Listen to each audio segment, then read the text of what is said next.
So welcome back guys को फिर से धमाकेदार वीडियो गाइस। इस वीडियो में कक्षा 12वीं वालों का फिजिक्स का जो पेपर है देख लीजिए, हिंदी इंग्लिश भाजन दोनों में होने वाला है। चलिए कंप्लीट कर लेते। तो गाइस देख लीजिएगा आपका पेपर जो कुछ इस तरह का रहने वाला है। तो गाइस देख लीजिए निर्देश वगैरह पढ़ लीजिएगा, 210 आपके पेपर का कोड रहने वाला है। तो गाइस देख लीजिएगा। चलिए फटाफट क्वेश्चन आपके कंप्लीट करा देते हैं। तो जल्दी से सभी स्टूडेंट वीडियो को लाइक कर दीजिएगा एंड चैनल को सब्सक्राइब। तो गाइस देख लीजिएगा, जल्दी से इस पेपर को पूरा कंप्लीट कर लीजिएगा। तो गाइस देख लीजिए यहाँ पर है पहला क्वेश्चन, इसमें सही विकल्प चुनकर लिखना है जो कि 7 नंबर के।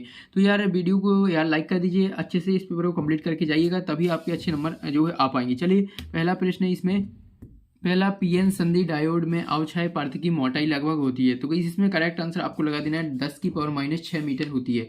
तो गाइस इसका डी ऑप्शन करेक्ट आंसर हो जाएगा। ठीक है, इसके बाद नेक्स्ट जाता है, नेक्स्ट है आपका दूसरा क्वेश्चन देख लीजिए क्या कह रहा है। परमाणु का नाभिक के मॉडल किसने दिया था? जे टॉमसन ने दिया था, अर्नेस्ट रदरफोर्ड ने, या नील्स बोहर ने, या जेकब बामर ने। तो गाइस इसका करेक्ट आंसर हो जाएगा अर्नेस्ट रदरफोर्ड ने। ठीक है, तो गाइस इसका दूसरे का बी हो जाएगा। तीसरा है, एक प्रकाश स्रोत से प्रकाश निम्न रूप से निकलता है, इलेक्ट्रॉन या फोटोन या इलेक्ट्रॉन या अल्फा कण। तो इस करेक्ट आंसर इसका हो जाएगा अल्फा कण। इसका डी ऑप्शन करेक्ट आंसर हो जाएगा। ठीक है, इसके बाद आ जाता है चौथा ट्रक में ड्राइवर की साइड में लगा दर्पण होता है। तो कोई अवतल दर्पण, उत्तल दर्पण, समतल दर्पण, इसमें से कोई नहीं। तो इस करेक्ट आंसर हो जाएगा उत्तल दर्पण। ठीक है, इसका बी ऑप्शन करेक्ट आंसर हो जाएगा।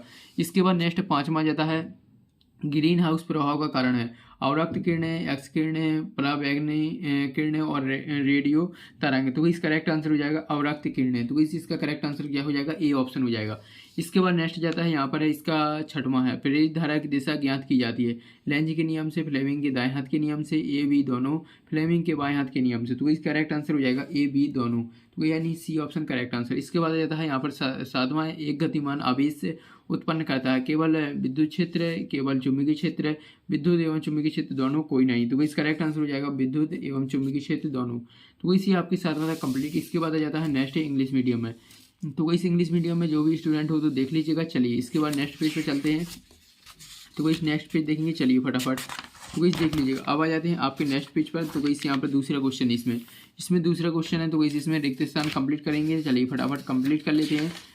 तो देख लीजिए, पहला है यहाँ पर सभी के डॉट संख्या पर आधारित है। तो इसमें लिख देना वाई मरी। तो इसमें लिख देना वाई नरी। तो इसमें वाई नरी इसका करेक्ट आंसर हो जाएगा। ठीक है, इसके बाद नेक्स्ट जाता है दूसरा, प्रकाश विद्युत प्रभाव में प्रकाश ऊर्जा का डॉट ऊर्जा में रूपांतरण होता है। तो इसमें लिख देना आपको विद्युत ऊर्जा में। ठीक है, तो इसका उत्तर क्या हो जाएगा? विद्युत ऊर्जा में रूपांतरण होता है। इसके बाद तीसरा, एक स्वस्थ नेत्र के लिए स्पष्ट दृष्टि की न्यूनतम दूरी डॉट होती है। तो इस कितनी होती है? 25 सेंटीमीटर होती है। 25 सेंटीमीटर इसका करेक्ट आंसर हो जाएगा। इसके बाद है चौथा, विद्युत स्फुलिंग के निकट डॉट की गंध निकलती है। तो इस कौन सी?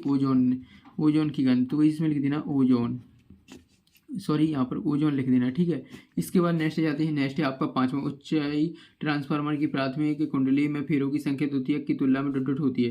कितनी होती है? कम होती है। तो इसमें लिख देना कम होती है। ठीक है, इसके बाद नेक्स्ट जाता है 6वां, विद्युत परिपथ में वोल्ट मीटर को डॉट में जोड़ते हैं। तो इसमें लिख देना समांतर श्रेणी में। तो क्या लिख देना? समांतर श्रेणी में। समांतर श्रेणी में इसका करेक्ट आंसर हो जाएगा। इसके बाद नेक्स्ट देखेंगे, नेक्स्ट है आपका 7वां, किसी विलगित निकाय का आवेश सदैव डॉट रहता है। तो इसके आंसर रहता है संरक्षित रहता है। संरक्षित इसका करेक्ट आंसर हो जाएगा। तो इसका क्या लिख लेना है? संरक्षित लिख लेना है। तो इसी आपके रिक्त स्थान कंप्लीट हो जाते हैं, फटाफट स्क्रीनशॉट ले लीजिएगा। इसके बाद नेक्स्ट है फिल इन द ब्लैंक्स है। तो इस कंप्लीटली इसको देख लीजिएगा। इसके बाद क्वेश्चन 3 की ओर आ जाती है। क्वेश्चन 3 में आपको सही जोड़ी मिलाना। चलिए कंप्लीट करेंगे 7 नंबर। तो इससे यहाँ पर देख लीजिएगा, पहला यहाँ पर वामन श्रेणी। तो इस वामन श्रेणी का मिला देना आपको दृश्य क्षेत्र से। ठीक है, इसके बाद नेक्स्ट जाता है बीटा कण। बीटा कण का हो जाएगा न्यूट्रॉन। तो इसका आपका दूसरा का ई ऑप्शन से। इसके बाद है रेडियो तरंग। रेडियो तरंग का मिला देना दोलित्र परिपथ में। चौथा हो जाएगा स्नेल का नियम। स्नेल का नियम हो जाएगा प्रकाश का अपवर्तन। ठीक है, इसके बाद है 5वां, दृश्य प्रकाश। दृश्य प्रकाश का हो जाएगा न्यूटन। इसके बाद नेक्स्ट है 6वां, धारतीय प्रतिघात। इसका मिला देना आपको नेक्स्ट 6वां का 1/2 पाई। इसके बाद है नेक्स्ट 7वां, साइमन का हो जाएगा विद्युत चालकत्व। तो इसी आपके देख लीजिए 7 नंबर की सही जोड़ियाँ कंप्लीट हो जाती है। इसके बाद नेक्स्ट क्वेश्चन की ओर आ जाते हैं, नेक्स्ट इंग्लिश मीडियम में। इसके बाद है नेक्स्ट क्वेश्चन चौथा है। क्वेश्चन चौथा में देख लीजिएगा, आपको जो है एक वाक्य को शब्द में उत्तर देना, जो कि 7 नंबर की। चलिए कंप्लीट करेंगे। तो वैसे इसमें पहला क्वेश्चन देख लीजिए क्या कह रहा है। पहला है, अर्ध चालक का वर्जित ऊर्जा अंतराल कितना होता है? कितना होता है? 1 EV होता है। तो इसमें लिख देना 1 EV। इसके बाद दूसरा जाता है रिक्वायर्ड नियतांक का मान। तो इसका मान हो जाएगा, चलिए लिख देते हैं 1.1 हो जाएगा। फिर हो जाएगा गुणा 10 की पावर हो जाएगा 7 हो जाएगा, मीटर ये इनवर्स हो जाएगा। तो इतना आपको इसका आंसर लिख देना, ठीक है। इसके बाद नेक्स्ट जाता है तीसरा, किसी फोटोन से संबद्ध की डी ब्रॉगली तरंग बताइए। तो इसका हो जाएगा 0.01 नैनोमीटर हो जाएगा। तो वैसे आप देख लीजिएगा आंसर मीटर, नैनोमीटर इसका करेक्ट आंसर हो जाए, ठीक है। तो वैसे इसके बाद नेक्स्ट जाता है चौथा, अवतल दर्पण का एक उपयोग। तो वैसे इसका एक उपयोग हो जाएगा दाढ़ी बनाने में, इसका उत्तर क्या हो जाएगा, दाढ़ी बनाने में जो है एक उपयोग हो जाएगा। इसके बाद नेक्स्ट क्वेश्चन आ जाता है, नेक्स्ट है आपका लेंज का नियम किस नियम के अनुकूल है। तो वही इसमें लिख देना आपको ऊर्जा संरक्षण के नियम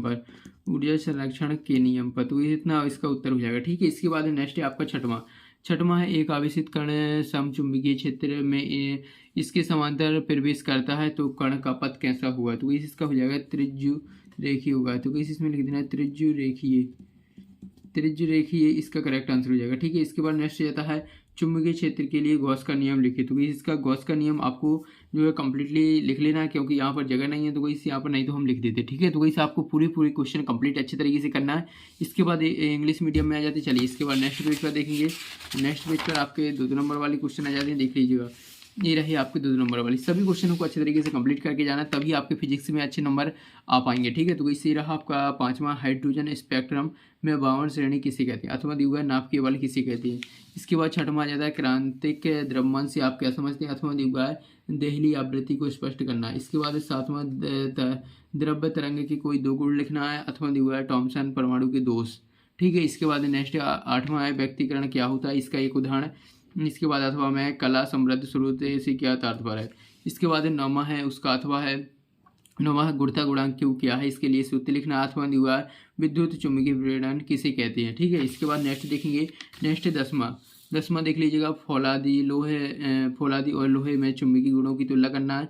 इसका अथवा दिया आमीटर और वोल्टमीटर में कोई दूर अंतर है। तो वैसे आपका 10वां कंप्लीट। इसके बाद 11वां आ जाता है प्रतिरोध ताप गुणांक किसे कहते हैं, इसका मात्रक लिखना। अथवा दिया गतिशीलता से क्या तात्पर्य, इसका मात्रक लिखना। इसके बाद देखेंगे 12वां, पृथ्वी के विभव को शून्य क्यों माना जाता है, अथवा दिया विद्युत द्विध्रुव किसे कहते हैं। इसके बाद 13वां देख लीजिएगा, हाइगेंस के तरंग सिद्धांत के अभिग्रहितों को लिखना। अथवा दिया क्रांति कोण से आप क्या समझते हो, चित्र बनाकर समझाना। इसके बाद देखेंगे 14वां देख लीजिएगा, अनुगमन वेग और धारा घनत्व में संबंध साबित करना। अथवा दिया धारा और इलेक्ट्रॉनों के अपवाह वेग में संबंध ज्ञात करना, ठीक है। इसके बाद देखेंगे आपका नेक्स्ट 15वां देखेंगे। तो इसी रहा आपका 15वां क्वेश्चन देख लीजिए क्या कह रहा है, किरचॉफ के नियम लिखना, उसकी व्याख्या करनी है। अथवा देख लीजिए ये रहा आपका अथवा का। इसके बाद नेक्स्ट देखेंगे 16वां, तो वैसे रहा 16वां का अथवा है। इसके बाद देखेंगे आपका 17वां, तो वैसे इसमें आपको प्रतीक चिन्ह दिए हुए सत्य तालिका बनाना है। इसके अथवा देख लीजिए ये रहा आपका अथवा। इसके बाद नेक्स्ट देखेंगे 18वां, तो इसी रहा आपका 18वां, प्राथमिक और द्वितीय के धनुष में अंतर। अथवा दिया है प्रत्यावर्ती धारा और दिष्ट धारा में अंतर। इसके बाद देखेंगे 19वां, तो वैसे रहा आपका 19वां, देख लीजिएगा स्क्रीनशॉट ले लीजिएगा। इसके बाद ये रहा आपका अथवा। इसके बाद है नेक्स्ट 20वां, तो वैसे रहा 20वां का अथवा। तो वैसे आपके पूरे 20 क्वेश्चन कंप्लीट हो जाते हैं। अब यार सभी स्टूडेंट वीडियो को लाइक कर दीजिएगा एंड चैनल को तो ध्यान करिए सब्सक्राइब करना ही करना है। तो वही जल्दी से वीडियो को लाइक एंड चैनल को सब्सक्राइब। सो गाइस मिलते हैं नेक्स्ट वीडियो में।